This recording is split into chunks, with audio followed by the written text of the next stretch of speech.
ఆంధ్రప్రదేశ్ రాష్ట్రంలో అత్యంత కీలకమైన నియోజకవర్గాల్లో తిరుపతి ఒకటి. అయితే ఈ ప్రాధాన్యత గల స్థలంలో టీడీపీ పూర్తిగా దారి తప్పిన దశకు చేరుకుంది.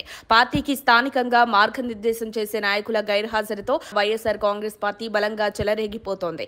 అధికార శక్తిని వినియోగించుకుంటూ స్థానిక పోలీసుల మద్దతుతో తమ దూకుడు మరింత పెంచింది అనే ఆరోపణలు వినిపిస్తున్నాయి. తాజాగా చోటు చేసుకున్న రెండు ఘటనలు వైసీపీ దూకుడు ఎంత తీవ్రంగా ఉందో చూపిస్తున్నాయి. మొదటిది చైతన్య యాదవ్ అనే వ్యక్తి తన అనుచరులతో కలిసి ఒక ప్రైవేటు కార్ డెక్కర్ యజమానిని దాడి చేయడం.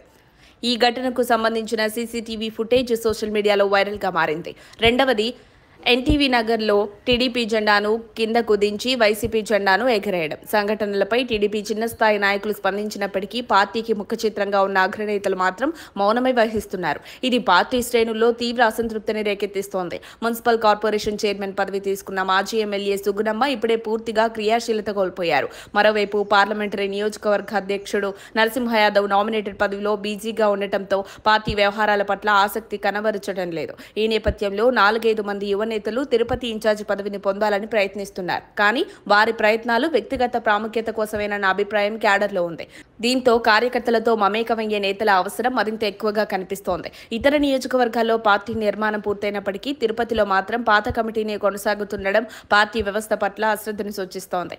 గత ఎన్నికల్లో టీడీపీ తిరుపతి అసెంబ్లీ సీటును జనసేనకు అప్పగించగా పార్లమెంటు సీటును బీజేపీకి ఇచ్చింది. అయితే ఎమ్మెల్యేగా గెలిచిన ఆరణి శ్రీనివాసులు ప్రజాపక్షంగా నిలవాల్సిన సమయంలో వైసీపీకి అనుకూలంగా వ్యవహరిస్తున్నారన్న ఆరోపణలు ఎదురవుతున్నాయి. మరోవైపు వైసీపీకి చెందిన ద్వితీయ శ్రేణి నాయకులు జనసేనలో చేరినప్పటికీ వారు తిరుపతిలోని కీలక నేత భూమన కరుణాకర్ రెడ్డి నియంత్రణలో ఉన్నారని సమాచారం. ఇక పోలీసులు, ఇంటెలిజెన్స్ అధికారులు ఇప్పటికీ వైసీపీ వైపు మొగ్గు చూపుతుండటంతో టీడీపీ కార్యకర్తలపై దాడులు కొనసాగే అవకాశం ఉందని తెలుగు తమ్ముళ్లు ఆందోళన వ్యక్తం చేస్తున్నారు.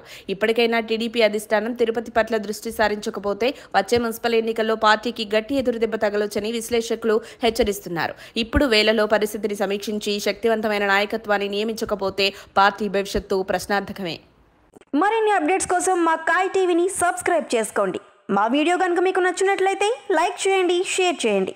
మీ విలువైన అభిప్రాయాలను కామెంట్ బాక్స్లో తెలియజేయండి.